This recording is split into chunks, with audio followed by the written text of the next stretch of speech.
Phoenix Metals, I may help you. Yes, may I speak to Scott Phillip? I'm sorry, I don't have anyone here by that name. What location are you calling? Well, I'm calling to corporate. I called yesterday to talk to a manager or supervisor about a situation that happened. And Okay, who did you speak with yesterday? let me check and see real quick for you.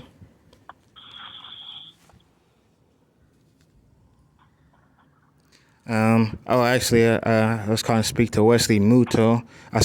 Yesterday I talked to Scott Phillip, and he told me Okay, to call. he's in a different location, so let me transfer you to that location, okay? One Okay, moment. is that Wesley Muto there? You've reached the corporate office, Oh, okay. so he's Yeah, I was not at this calling. location. Okay, I was calling to talk to corporate, and yesterday I called to talk to corporate, and some reason he told me to call a different number.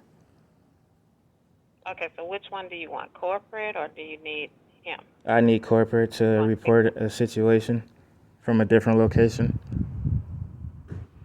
Okay, so you need to speak with someone in HR then. Yes, ma'am. Okay. One moment, please.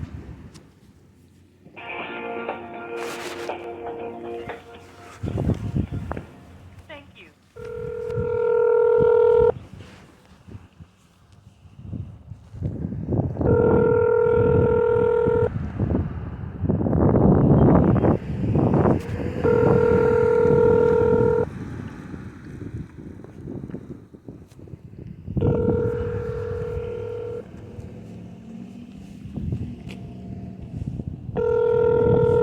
Sorry, Alyssa Belcher is not available. Record your message at the tone. When you are finished, hang up or press pound for more options. Hello, Alyssa Belcher. My name is Deontay Cannon, and I'm calling from. I worked at the location in not Spring Hill High School. I worked at the location, Phoenix Metals in Spring Hill, 4645 Port Royal Road, and I had wrote a report a couple of days ago about a situation, an accident that happened at work that wasn't reported, and the rules weren't followed how they should have been, and I was injured in the process of trying to help somebody else out that was injured, and the injury that happened at work wasn't notified to the supervisors, or it wasn't wrote down like it should have been, and I was just calling to make a phone call to see if it's possible that I can receive the video footage from that night. It happened between 10 p.m. and 10:30 p.m. And it was a really bad accident. It was the guy could have probably died from the accident, near-death accident, with all the weight that was laying on top of him. And it just wasn't a good accident that happened, and it wasn't reported. When I went in the next day to speak to a supervisor, he had me write down the report, and I think I wrote about 2 pages of the situation that happened. And I was fired from the job the next day also, fired in the morning. And I thought it was maybe because of the incident, but he said he never was told anything about the incident that happened. And he had no idea there was an incident that happened. And he had me write a report, and then said I need to get in contact with the temp agency who I was hired through, I think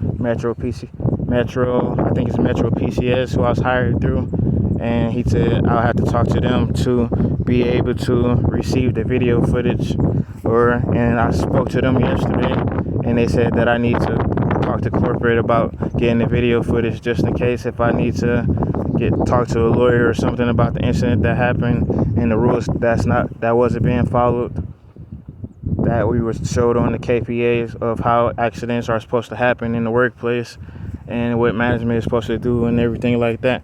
But I have the report. I have copies of the report because I took pictures of it, and they also have the report there at Phoenix Metals in Spring Hill. You can give me a call back at 216-973-2338. Again, the number is 216-973-2338. Thank you. Have a blessed day.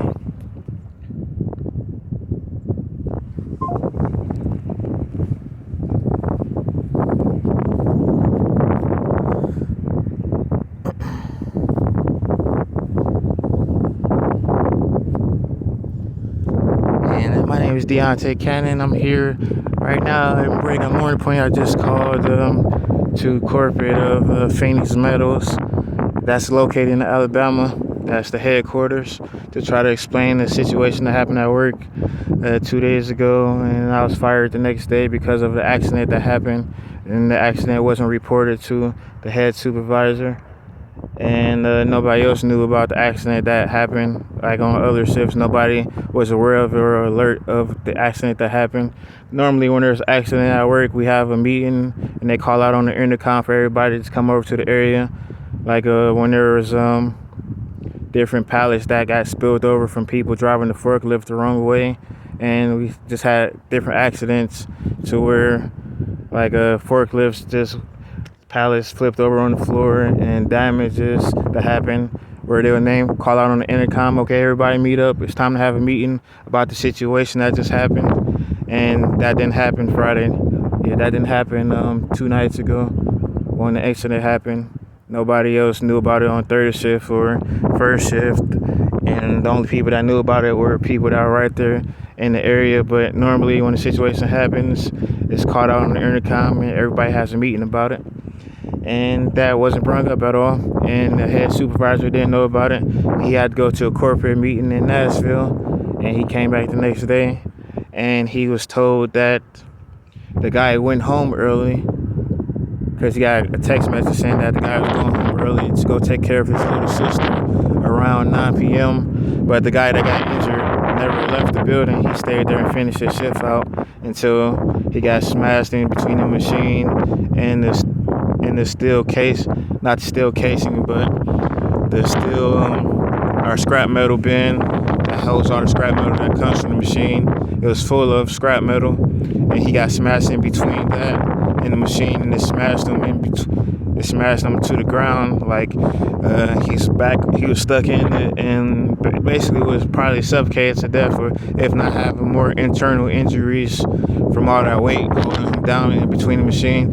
And if nobody else stepped in, he wouldn't have made it if it was probably like 10 more minutes or 5 more minutes. But I mean, me and Steve Lund and a couple of other guys that worked there on that line, we had tried to assist as quick as possible with his injury, and his injury wasn't reported at all, and nobody knew about it. And I'm not sure if the EMS was called or anything like that. I think they just let him drive home. And after the injury, he just stood up. Instead of following the rules of the guidelines, he's supposed to sit on the floor and not move at all. The machine probably should have been shut down for a couple minutes after that. But that was the situation that happened a couple nights ago. And then I was fired the next day. Well, the next morning, because I guess they probably didn't want anybody to know, since the head supervisor wasn't alerted of the situation that happened. So I got injured in the process of trying to lift up the scrap metal bin to get him out, because I went on the side where he was stuck under, even though I knew there was a chance of me getting stuck under it too.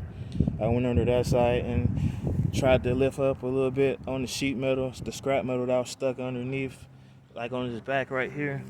It was stuck on his back here, and on his lower right leg, his legs was like underneath and stuck on his back right here. And he was just stuck like that for at least a minute, and we lifted it up a little bit, and it came back down and smashed my finger into the part of the scrap metal in the machine. My finger was throbbing afterwards, but a couple other guys came and took us a minute to get it off, because I mean, that scrap metal is very sharp. As you can see in the video, I have holes in my hoodie and in my jeans, if I'm able to get that video footage. And it took us a while to lift it off of him. And I don't think he was really doing that good, as he said when he first stood up, because he wasn't there. Because we worked 10-hour shifts. We went from 8-hour shifts to 10-hour shifts, and I left there at 12:45 a.m. after our 10-hour shift was up. And then I worked here in the morning at 6 a.m. and I got the phone call while I was here at work in the morning, and I got the voicemail when I was on my lunch break at 11:30 yesterday morning. And the day before yesterday, I got the voicemail. It was actually yesterday I got the voicemail, and then that's how I found out that I was fired because of. They said it was because of my performance, but I was working there since November 2nd, and they said because I didn't want to learn how to drive a forklift. But I mean, they said it's mandatory to drive a forklift working there, but that wasn't in the paperwork that I signed, and wasn't told to me at orientation that it was mandatory. He said it wasn't mandatory to know how to drive the forklift, but it was different accidents that happened. But on the sign in the building for the days of accidents, it says days without accidents is at 700, and I think it's at 714 right now, even though there was accidents that happened since I've been there. Especially that was the worst accident I've seen that happened there a couple nights ago. And I tried making a phone call to corporate, no answer. I called yesterday to speak to corporate, and the guy kept saying, yep, okay, yep, and not really listening to what I was saying. And I mean, it's a very situation. That was a very serious injury in real life, and I mean, it was affecting work and stuff like that without following the guidelines. And we had a meeting for second shift for production last week, right as soon as the shift started, and first shift came and joined, second shift came and joined, and well, third shift, I don't think they were told about our meeting, but we had a meeting about production, about how this has been the first time in like 20 years that we have this many problems with different companies who get metal from us, who are our clients, where they're complaining about the different damages that's been done to their shipment, to things that they receive. And we just had a full meeting about how things have been not going the greatest lately for this year. And the accident happened. It wasn't, I mean, nobody got notified about it. Nobody knew about it unless they was right there. And I think I'm the only person that spoke up about it, since the supervisor didn't know until I told him yesterday when I went to go pick my things up. And I had my locker key to take there because I asked to be escorted to the back to grab my things. But they broke my lock off, and that wasn't a cheap lock. He broke my lock off and threw it away. But he did bring up my hoodie. Then the other things that was in the box were the company things. But I mean, I brought my keys for the lock yesterday. But yep, I'm on my lunch break now, but I'll eat lunch afterwards. Well, after lunch is served here, I'll eat lunch afterwards. But yeah, my name is Deontay Cannon, and today is the February 23rd, 2024.